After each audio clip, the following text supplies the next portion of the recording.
So last chapter nga ipinakita sa atin ang napakalupit na ginawa ni Zoro na pagsangga sa combo attack ng dalawang Yonko na si Big Mom at Kaido.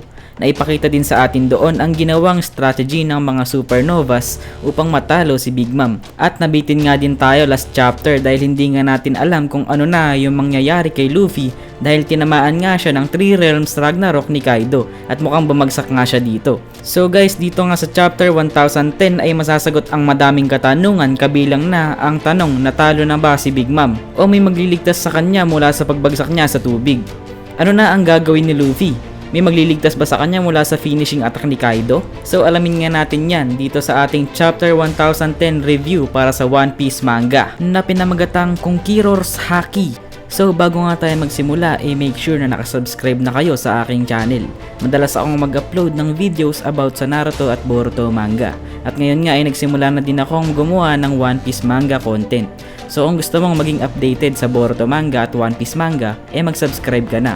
Well, maliit pa lang kasi yung viewers ko pagdating sa One Piece pero sana as time goes on tumaas ito ng tumaas. So para madami pang manood guys, please like nyo na yung ating video upang mas dumami pa yung makakita at makanood nito. So yun lang naman, don't forget to subscribe and like the video.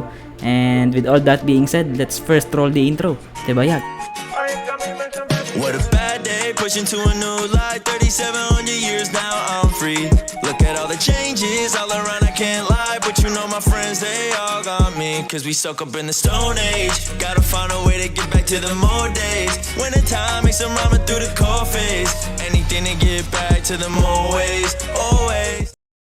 Sa unang page o panel ng One Piece Chapter 1010 ay ipinakita agad sa atin itong si Big Mom na nanghihingi ng tulong kay Zeus. Ngunit nakakulong nga itong si Zeus sa metal box ni Eustass Kid kaya wala siyang magawa upang tulungan si Big Mom. Pero dahil may kakayahan nga si Prometheus na ibalik ang kanyang normal na form kahit siya ay mahati, nagawa niyang saluhin si Big Mom. So nagawa nga niyang tumakas o makatakas mula sa pagmamaltrato at pagchap-chap sa kanya ni Zoro. Pero paano siya nakatakas kay Zoro? Well, balik muna tayo dito kay Kaido at Luffy. Sinabihan nga ni Kaido na pathetic daw itong si Linlin o si Big Mom at sinabing she's become an invalid. So ibig sabihin dito ni Kaido ay naging sobrang hina na daw si Big Mom para iligtas yung kanyang sarili. Pero si Kaido nga yung tumulong dito kay Big Mom upang maligtas siya ni Prometheus. Umatake nga si Kaido papunta kay Zoro. At nagulat nga itong si Zoro kay Kaido na papalapit sa kanya. At ito nga yung naging dahilan upang madistract si Zoro at nakatakas nga si Prometheus. Pero bago nga tamaan si Zoro ng atake o suntok nitong si Kaido, sumulpot nga si Trafalgar Law sa harap ni Kaido at ginamit ang kanyang injection shot kay Kaido.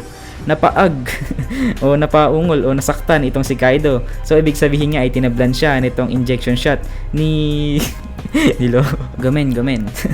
So tinablan nga ng injection shot ni Law itong si Kaido at parang pinuri pa nga ni Kaido si Trafalgar Law dahil sinabi niyang ang mga abilities daw nitong si Law ay sapat na upang ma-throw off si Kaido.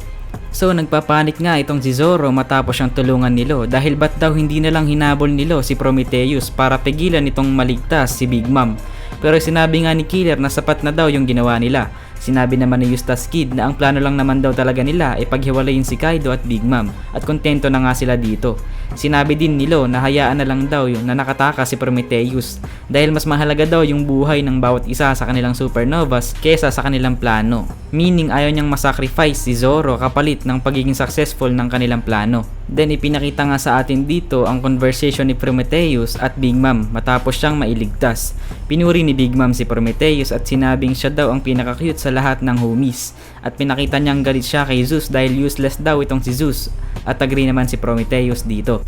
Well, oo, alam ko medyo walang kwenta yung conversation nilang dalawa dito pero sa dulo nga ng panel na ito, may isang part dito na nagbibigay ng malaking question mark sa ating ulo. Dahil may hiningingang favor itong si Prometheus kay Big Mom. Maaaring isa itong strategy o technique, jutsu, ewan, hype na oda yan, mahirap i-predict yung mga cliffhanger niya.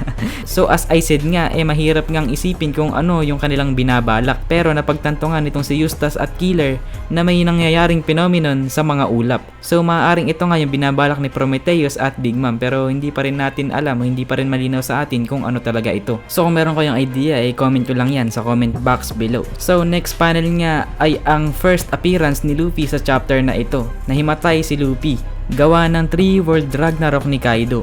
Tumatawa nga si Kaido dahil naaalala niya yung unang beses na napatumba niya si Luffy. Parehas na parehas daw yung senaryo. Walang malay si Luffy pero nakatitig at desidido pa din yung kanyang mata dito kay Kaido. So iniisip nga ni Kaido ang kanyang finishing attack para patayin si Luffy. Huhugutin ba niya yung mata ni Luffy? Dudurugin ba niya yung bungo ni Luffy? O wawasakin niya yung puso ni Luffy? Then nakita nga natin si Zoro na sinasabing nasa limit na daw siya ng kanyang lakas. At yung atake daw na kanyang gagawin ngayon ay yung huling atake na kanyang gagawin sa labanang ito. Sinabi niya na kung hindi daw magwa-work ang ataking ito ay mamamatay daw siya. Ipinagkatiwala na niya kay Law ang lahat, bahala na daw si Law. So inintimidate nga niya si Kaido bago siya umatake. Gusto nga niyang iligtas si Luffy mula sa finishing attack ni Kaido. So willing talaga siyang mamatay para iligtas ang kanyang captain. Hindi ako fan nitong si Zoro, pero sa lahat ng members ng Straw Hat Pirates, nakikita kong itong si Zoro yung mayroong pinakamalaking respeto at loyalty towards kay Luffy, kaya respect man. So bago nga umatake itong si Zoro ay sinabi niya muna kay Kaido na wag ka munang magyabang, andito pa ako. Then ito na nga yung pinaka-hype na moment ng chapter na ito para sa akin. So pinerform nga ni Zoro ang kanyang demonic 9 sword style Asura. So nasaktan at nagulat nga si Kaido dahil sugat-sugat at hiwa yung natamo ng kanyang torso mula sa atake na to ni Zoro. Kung makikita nyo nga yung mukha ni Kaido dito masasatisfy kayo. Kahit nga yung mukha dito ni Trafalgar Law nakakatuwa din dahil nagulat talaga sila sa kakayanan nitong si Zoro. Kasunod ng atake na yan ni Zoro yung confirmation, yung revelation na si Zoro ay user din pala ng Conqueror's Haki. Nagulat dito si Kaido at sinabing hindi maaari. Pero personally guys hindi ako nasurpresa na mayroong Conqueror's Haki itong si Zoro. Dahil sa early parts pa lang ng One Piece na-foreshadow na ito.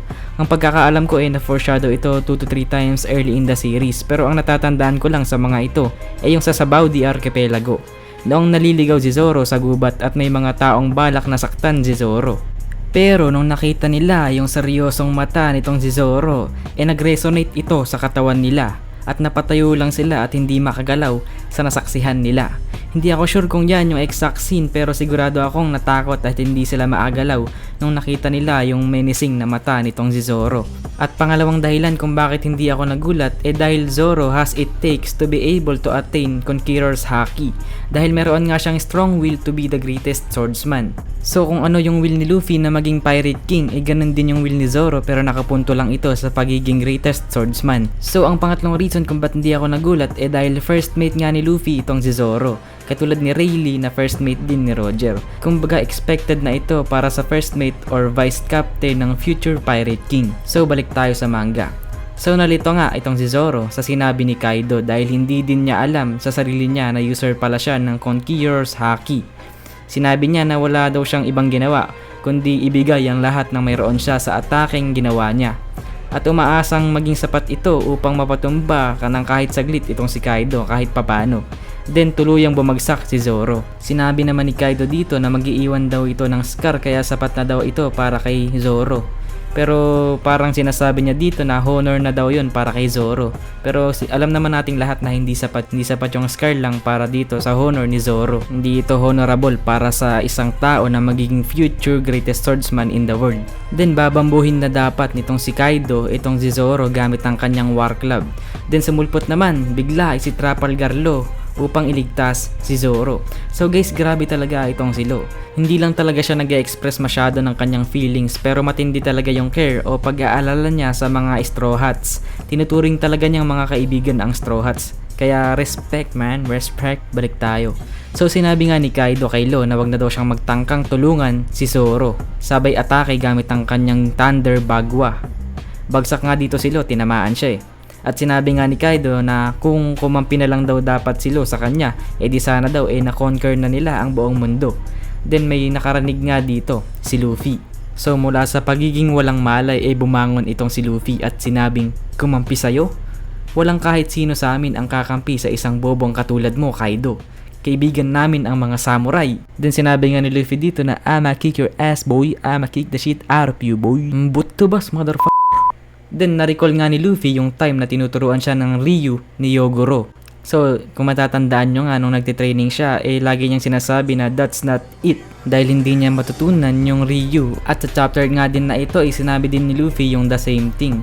Yung mga kanina daw niyang ginagawang atake kay Kaido ay hindi pa daw sapat. Hindi daw ito yung it na hinahanap o inaasam ni Luffy. Napagtanto ni Luffy na yung last attack daw na ginawa sa kanya ni Kaido ay covered ng Conqueror's Haki. So narealize na dito na kaya palang palibutan ni Kaido ng Conqueror's Haki ang kanyang katawan. Natawa dito si Kaido at sinabing iilan lang daw sa mundo ang may kakayahang gawin ito. At sinabing ito na daw yung huling pagkakataon na makakatakas si Luffy sa kanyang kamatayan dahil sisiguraduhin na nga niyang mamamatay na si Luffy dito sa kanyang atake. So hahampas na nga itong si Kaido at si Luffy naman ay puno ng shadow sa katawan dito sa panel na ito. So ito yung itsura ni Luffy kapag magseseryoso na siya o may gagawin siyang bagay na mag-hype sa ating lahat. So imagine niyo, alam kong alam niya yan eh. So it turns out na yung hype look ni Luffy kanina na sinasabi ko ay hindi pa bitin.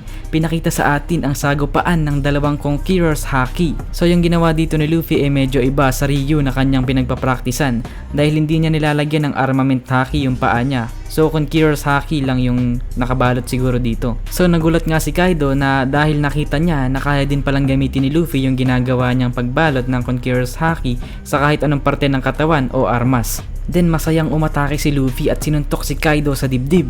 Yung suntok nga dito ni Luffy ay super hype na, super effective pa. Kasi makikita natin dito na dinudugo pa yung bibig ni Kaido. So pwede na siguro nating i-declare na high Yonko level na itong si Luffy. Siguradong papalo ng 4 to 5 billion berries yung bounty ni Luffy after Wano Arc. So after nga ng unang suntok ni Luffy sa dibdib ni Kaido ay pinasundan niya pa ito ng uppercut. So sa tingin ko nga ay medyo kabado at nanghihina na si Kaido dito dahil napakalakas na nga ni Luffy at napakalakas ng mga suntok niya. At fatigue na din siguro yung katawan dito ni Kaido dahil non-stop siyang lumalaban, di katulad ni Luffy na napapahinga dahil nga nahimatay. Nasaksihan nga ni Trafalgar yung ginawa dito ni Luffy at nagulat din siya na hindi man lang dumidikit yung suntok ni Luffy kay Kaido pero nabubugbog itong si Kaido. Anong Kaido gago? So mind blown nga si Traffy. Then nagpasalamat nga si Luffy kay Zoro at Law dahil kung wala nga ang dalawang ito baka napatay na ni Kaido si Luffy. Sinabi nga ni Luffy na leave the rest to me, I'll beat him no matter what. Sabihin nyo sa kanilang lahat na I got this. Yan yung huling page ng chapter 1010 ng One Piece manga.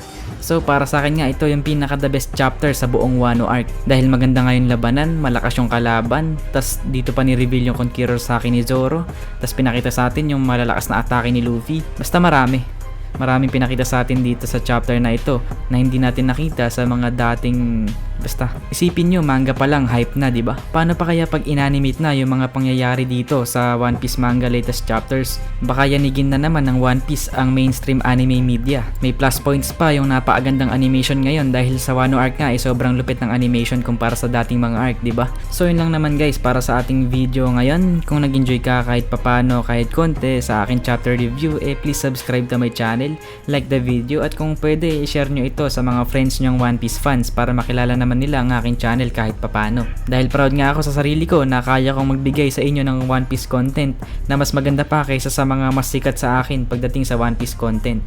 Kaya guys, spread the content because I'm a takeover. Joke. It's your boy Andre Senpai and I'm out. See you on the next Naruto and One Piece content. Peace out.